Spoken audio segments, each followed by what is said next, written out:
saya ingin memberikan sedikit apa ya, pandangan bahwasanya bagaimana apa ya, maksud dan tujuan dari penyusunan laporan keuangan tersebut, khususnya itu di public sektor dan spesifiknya di pemerintahan ya.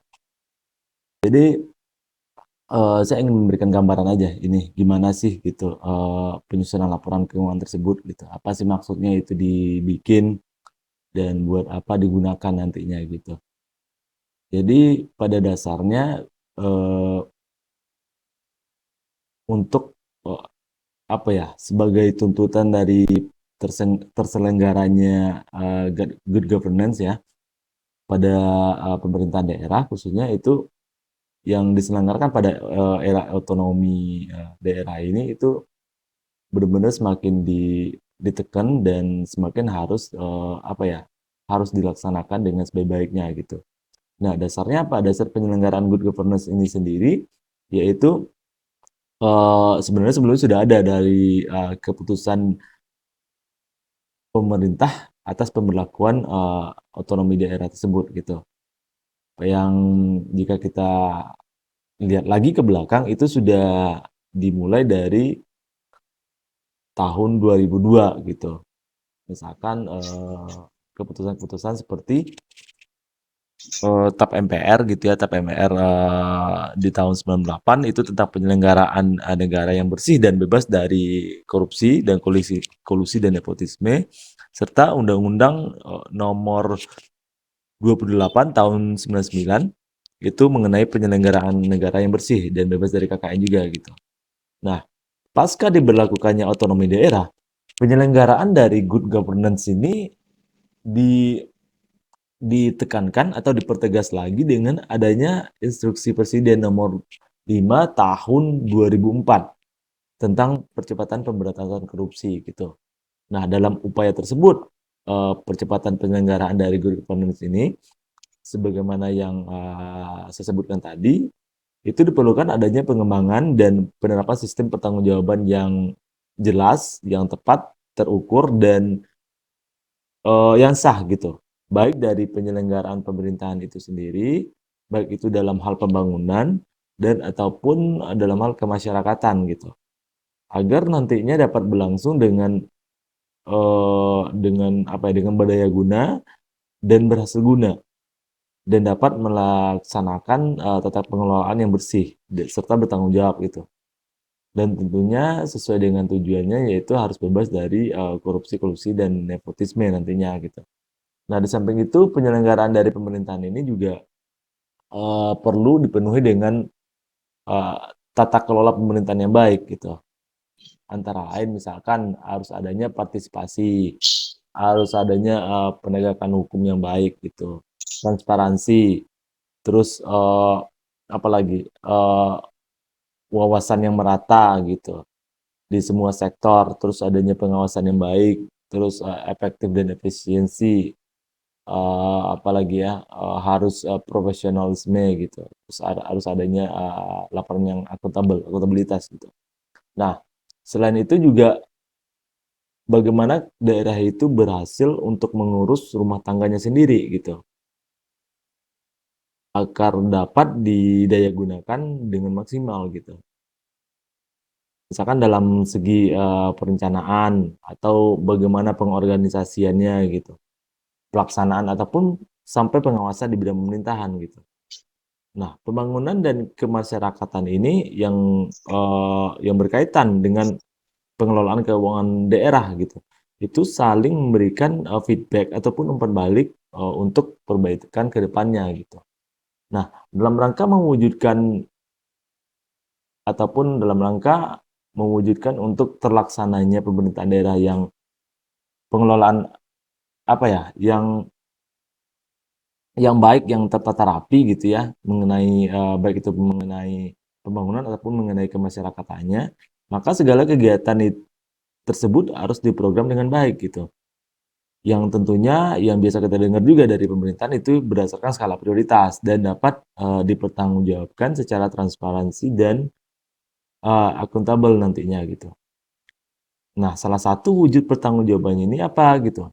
Nah, salah satu wujud pertanggungjawaban dari pemerintahan daerah ini dalam pengelolaan anggaran pendapatan dan belanja negara ataupun daerah ya, APBD ataupun APBN, itu dengan mewujudkan laporan keuangan pemerintahan daerah gitu. Kalau kita ngambil skopnya di daerah gitu, LKPD gitu. Dengan mewujudkan laporan keuangan pemerintah daerah yang berkualitas. Nah, itu salah satu wujud pertanggungjawaban daerah dalam pengelolaan anggarannya gitu. Nah, pemerintahan daerah ini diwajibkan untuk membuat laporan keuangan sebagai bentuk pertanggungjawaban gitu. Biasanya itu dilakukan setelah berakhirnya tahun anggaran. Dan tentunya nanti setelah itu dilakukan akan diadakan pemeriksaan oleh BPK nanti gitu. Nah, laporan keuangan pemerintahan daerah ini dianggap baik jika hasil pemeriksaan atas laporan keuangan itu mendapatkan opini WTP, wajar tanpa pengecualian gitu ya. Laporan keuangan daerah ini disusun untuk menyediakan informasi yang akurat dan relevan tentunya mengenai posisi keuangan selama satu periode pelaporan gitu. Nah, laporan keuangan di pemerintahan daerah ini juga digunakan untuk bagaimana sih gitu realisasi dari pendapatan belanja pembiayaan dengan anggaran yang sudah ditetapkan gitu. Itu gunanya gitu laporan keuangan itu gitu. Bagaimana sih kita membandingkan gitu, bagaimana sih realisasi anggarannya dari pendapatan, bagaimana realisasi anggaran dari belanja, baik itu transfer ataupun pembiayaan dengan anggaran yang telah ditetapkan gitu.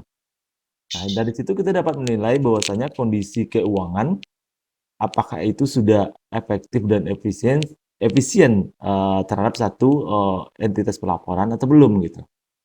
Nah, tentunya dalam hal ini apabila kita mendapatkan apabila suatu anggaran itu sudah direalisasikan dengan baik, maka itu juga akan membantu kita untuk menentukan bagaimana suatu entitas tersebut taat atau patuh terhadap peraturan perundang-undangan gitu. Nah, tujuan umum dari laporan keuangan ini di pemerintahan seperti yang saya sebutkan tadi, yaitu menyediakan informasi. Informasi apa? Yaitu informasi mengenai posisi keuangan, informasi mengenai realisasi anggaran, apalagi informasi mengenai bagaimana arus kasnya gitu, bagaimana kinerja keuangan suatu entitas tersebut gitu. Nah, bagaimana alokasi dari resource-nya, dari sumber dayanya gitu. Nah, itu itu beberapa tujuan ya dari tujuan umum dari laporan keuangan gitu. Bagaimana kita mengetahui secara utuh informasi-informasi tersebut mengenai bagaimana realisasi anggaran, arus kasnya, kinerja keuangannya bagaimana gitu. Apakah itu sudah bermanfaat atau apakah hal tersebut sudah sesuai dengan program ataupun tujuan dari entitas tersebut gitu. Bagaimana alokasi sumber daya yang diberikan gitu. Nah, selain itu juga pelaporan keuangan ini untuk memiliki tujuan umum juga memiliki peranan yang prediktif dan produktif gitu. Prediktif dan prospektif gitu. Contohnya yaitu menyediakan informasi yang berguna untuk bagaimana dia memprediksi besarnya sumber daya yang dibutuhkan untuk operasi selanjutnya gitu atau untuk program ataupun kegiatan yang akan dilakukan selanjutnya gitu. Bagaimana sumber daya dari operasi yang dilakukan secara berkelanjutan gitu. Ataupun dapat memprediksi juga bagaimana resiko dan bagaimana ketidakpastian yang akan terjadi di masa yang akan datang gitu. Nah, laporan keuangan juga memberikan informasi mengenai untuk penggunanya, yaitu mengenai bagaimana indikasi dari sumber daya yang telah diperoleh. Apakah sumber daya tersebut sudah digunakan sesuai dengan budgetingnya atau belum, sesuai dengan anggarannya atau belum. Dan juga memberikan indikasi apakah sumber daya ini diperoleh dan digunakan sesuai dengan ketentuan, termasuk dengan batas anggaran yang telah ditetapkan oleh DPRD nantinya gitu. Dan tentunya penggunaan, batas anggaran ini, ketentuan-ketentuan ini harus sesuai dengan, apa ya, peraturan, pemerintah dan peraturan perundang-undangan yang berlaku gitu. Nah, untuk memenuhi, tujuan yang ini, indikasi, sumber daya ini ya, yang baru saya sebutkan ini, itu laporan keuangan itu menyediakan informasi mengenai entitas pelaporan dalam hal pertama biasanya dalam hal aset, terus bagaimana, utang atau, bahasanya kewajibannya gitu, bagaimana ekuitasnya, terus, pendapatan atau laporan realisasi anggarannya, bagaimana, belanja, transfer, pembiayaan, terus saldo anggaran, lebihnya gitu. Terus bagaimana pendapatan dari laporan operasional, bagaimana beban dan arus kasnya gitu. Nah, secara spesifik juga pelaporan keuangan pemerintah yaitu untuk, eee, menyajikan informasi yang bermanfaat bagi pengguna laporan tersebut gitu. Untuk apa? Ya tentunya untuk menilai bagaimana akuntabilitas suatu entitas gitu. Dan tentunya dari hal tersebut, dapat memberikan informasi bagaimana untuk membuat keputusan yang lebih baik gitu untuk kedepannya, baik itu keputusan ekonomi, sosial, ataupun, politik gitu. Tentunya dengan, menyediakan informasi mengenai apakah, penerimaan periode berjalan itu cukup untuk membiayai seluruh pengeluaran gitu. Nah, apalagi tujuannya gitu, yaitu menyediakan informasi mengenai bagaimana atau apakah cara memperoleh sumber daya ekonomi dan alokasinya itu telah sesuai dengan anggaran-anggaran yang telah ditetapkan oleh peraturan perundang-undangan. Terus bagaimanakah, penyediaan informasi mengenai jumlah sumber daya ekonomi yang digunakan nantinya dalam kegiatan-kegiatan pemerintahan daerah gitu, serta bagaimana hasil-hasil yang telah dicapai dari penggunaan anggaran tersebut gitu. Terus bagaimanakah penyediaan informasi mengenai pemerintahan daerah dalam, posisi pendanaan seluruh kegiatannya gitu. Dan bagaimana suatu, entitas di pemerintahan daerah itu mencukupi kebutuhan kasnya gitu. Terus apalagi? Terus, menyediakan informasi mengenai, bagaimana posisi keuangan dalam suatu, kondisi di pemerintahan daerah, yang tentunya itu berkaitan dengan sumber-sumber penerimaannya, baik itu jangka pendek ataupun jangka panjang nantinya gitu. Nah tentunya, eee, itu termasuk dari pendapatan atau penerimaan dari penghutang pajak dan pinjaman nantinya gitu. Nah, bagaimana juga, informasi yang diberikan yaitu mengenai perubahan posisi keuangan pemerintah daerah tersebut gitu. Apakah, mengalami kenaikan ataupun penurunan gitu. Tentunya itu dikibatkan dari kegiatan yang dilakukan selama periode pelaporan gitu.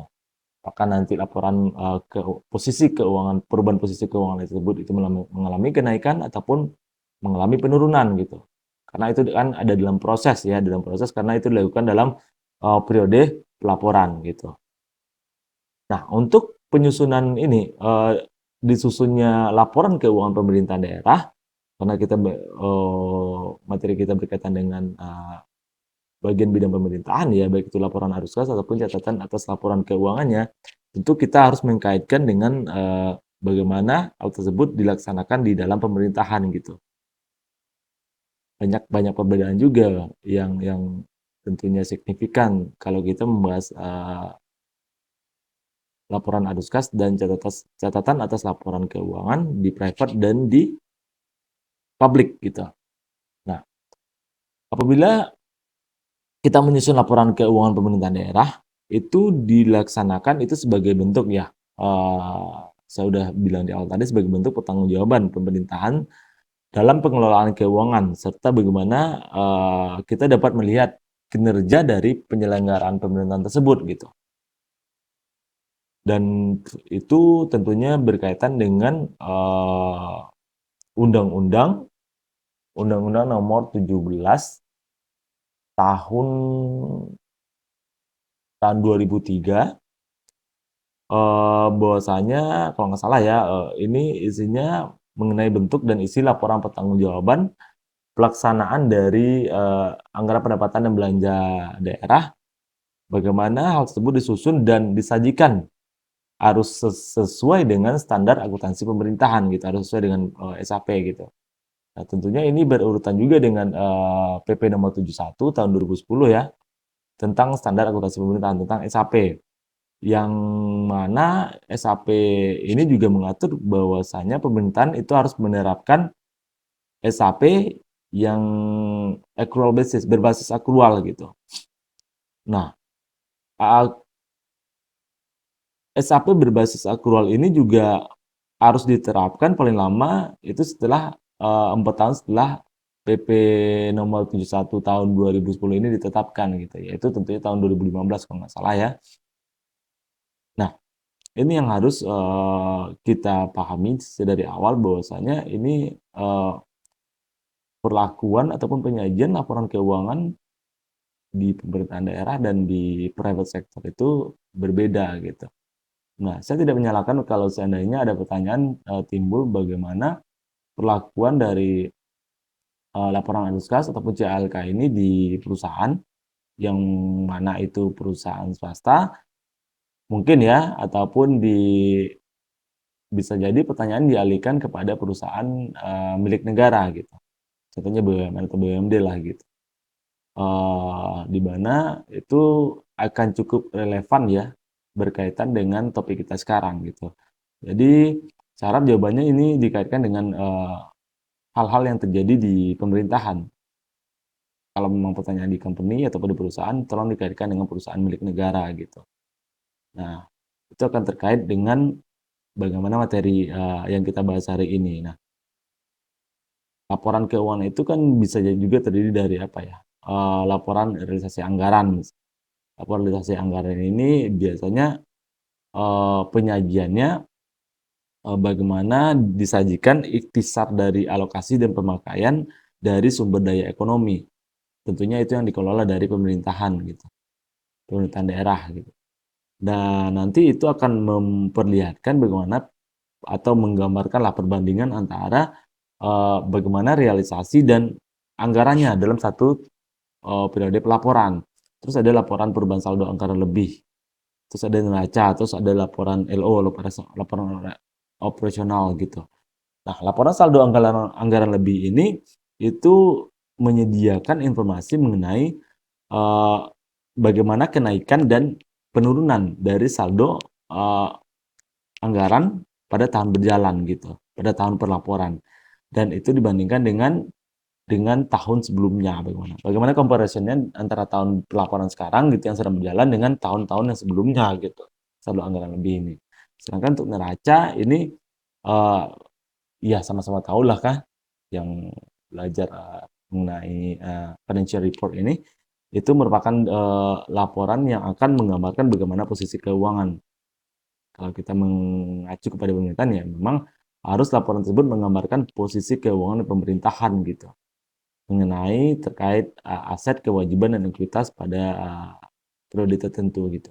Terus laporan operasional ini kan memberikan eh, informasi menyajikan informasi mengenai ikhtisar sumber daya ekonomi yang nantinya eh, menambah ekuitas dan bagaimana pengelolaannya itu dikelola oleh pemerintah daerah gitu terkait dengan penyelenggaraan pemerintahan dalam satu periode pelaporan gitu. Nah, selain itu juga ada laporan arus kas. Laporan arus kas ini eh, ya sudah diberitahukan oleh penyaji tadi bahwasanya itu memberikan atau menyajikan informasi mengenai sumber dari penggunaan dan perubahan kas selama satu periode akuntansi serta itu menyajikan saldo kas pada tanggal pelaporan gitu. Nah, dan selanjutnya itu laporan perubahan ekuitas. Adanya laporan perubahan ekuitas ini itu menyajikan informasi bagaimana kenaikan dan penurunan ekuitas tahun pelaporan gitu. Dan tentu itu akan dibandingkan dengan bagaimana kenaikan dan penurunan ekuitas pada tahun-tahun sebelumnya gitu. Nah, terakhir ada juga yang namanya catatan atas laporan keuangan. Ini juga sudah dimention oleh penyaji tadi. Itu menyajikan eh, penjelasan naratif, penjelasan mengenai analisa atau daftar-daftar yang detail ataupun terperinci atas nilai suatu pos yang disajikan dalam laporan realisasi anggaran.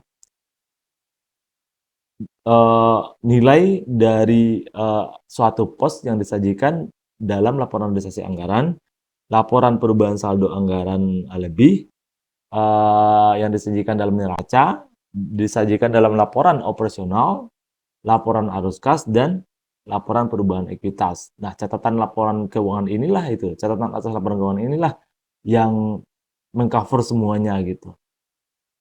Yang nantinya akan menyajikan penjelasan secara naratif, tentunya secara eksplisit juga dari semua laporan keuangan tersebut gitu.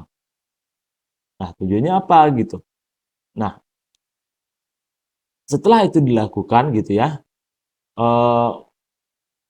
pemerintahan daerah itu berkewajiban untuk melaporkan apa saja upaya yang telah dilakukan dan bagaimana hasilnya gitu. Baik itu yang dilakukan dalam proses ataupun hasil yang didapat dari pelaksanaan kegiatan yang dilakukan secara sistematis gitu. Ataupun yang dilakukan secara terstruktur, sebenarnya itu untuk memenuhi beberapa poin gitu. Pertama, itu harus memenuhi akuntabilitas.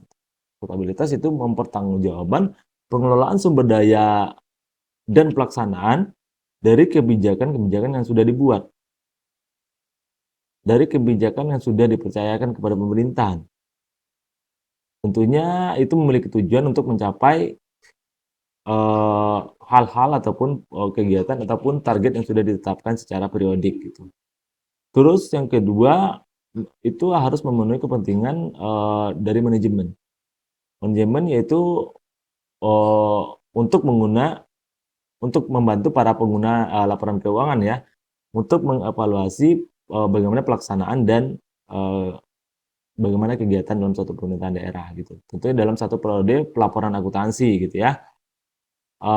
Bagaimana dia memudahkan, yaitu memudahkan dalam artian memahami bagaimana fungsi dari perencanaan, bagaimana fungsi dari pengelolaan, bagaimana fungsi dari pengendalian gitu atas keseluruhan dari aset, policy dan ekuitas dana pemerintahan daerah yang digunakan untuk kepentingan masyarakat. Nah, yang selanjutnya yaitu mengenai kepentingan untuk memenuhi kepentingan yaitu transparansi. Transparansi ini kan memberikan apa ya, informasi secara terbuka kepada masyarakat ya, tidak ada yang ditutupi gitu ya. Jadi dengan pertimbangan bahwasanya itu masyarakat memang benar-benar memiliki hak untuk mengetahui bagaimana pengelolaan sumber daya oleh pemerintahan daerah gitu, dan bagaimana tingkat ketaatannya kepada peraturan perundang-undangan gitu. Karena kan memang kalau kita ulik lagi ke belakang ya, yang menjadi hal fundamental yaitu salah satunya pengguna laporan keuangan ini kan masyarakat gitu. Jadi masyarakat berhak tahu dan harus tahu bagaimana sih gitu pemerintahan yang seharusnya itu menyajikan ataupun menyediakan pelayanan yang terbaik kepada masyarakat itu merealisasikan anggaran-anggaran yang telah ditetapkan gitu. Dari situ masyarakat juga bisa melihat bagaimana penggunaan anggaran tersebut gitu. Bagaimana udah bener nggak pekerjaan pemerintahan ini gitu. Udah terpenuhi nggak kebutuhan masyarakat gitu. Setelah itu baru penggunanya bisa banyak ya, ada DPR juga, ada pengawas juga, ada BPKP ataupun BPK yang nantinya menjadi bagian dari pengguna laporan keuangan tersebut gitu. Jadi makanya laporan keuangan tersebut harus secara utuh di dibuat dan disusun dengan dengan memenuhi poin-poin tersebut gitu. Dan pelaporan dari pemerintahan daerah ini juga seharusnya itu menyajikan informasi-informasi yang bermanfaat bagi para pengguna dalam menilai akuntabilitas dan nantinya itu akan digunakan untuk membuat keputusan-keputusan yang terkait dengan keputusan ekonomi, sosial maupun politik gitu. Yaitu dengan ya sudah saya mention tadi, itu menyediakan informasi mengenai bagaimana pemerintah daerah itu memiliki kecukupan penerimaan dalam periode berjalan gitu, untuk membiayai seluruh pengeluaran gitu. Terus bagaimana pemerintah daerah itu menyediakan informasi mengenai kesesuaian cara memperoleh resource-nya, resource ekonomi dengan alokasi anggarannya gitu. Ya seperti yang saya mention di awal tadi lah gitu, kata seperti itu. Untuk memenuhi tujuan-tujuannya ini juga laporan keuangan juga harus menyediakan uh, informasi yang kredibel mengenai pendapatan, bagaimana pendapatan, belanja, transfer, bagaimana dana backup atau cadangan, resource-nya, pembiayaan, aset, bagaimana posisi kewajibannya, bagaimana posisi ekuitas, bagaimana posisi arus kas dalam suatu entitas pelaporan gitu. Nah, untuk itu ya secara garis besar, saudara-saudara juga harus memahami bagaimana konsep berpikir dari pengguna laporan keuangan tersebut gitu. Karena mungkin selama ini kita belajar mengenai bagaimana penggunaan dari laporan keuangan tersebut di perusahaan gitu, yang disajikan oleh perusahaan, yang dilaksanakan di perusahaan gitu. Nah, itu cukup berbeda penggunaan anggarannya dengan bagaimana pelaksanaan tersebut dilakukan di pemerintahan gitu. Ya, begitu sedikit masukan dari saya mengenai bagaimana konsep berpikir dari penggunaan laporan keuangan ini di pemerintahan gitu.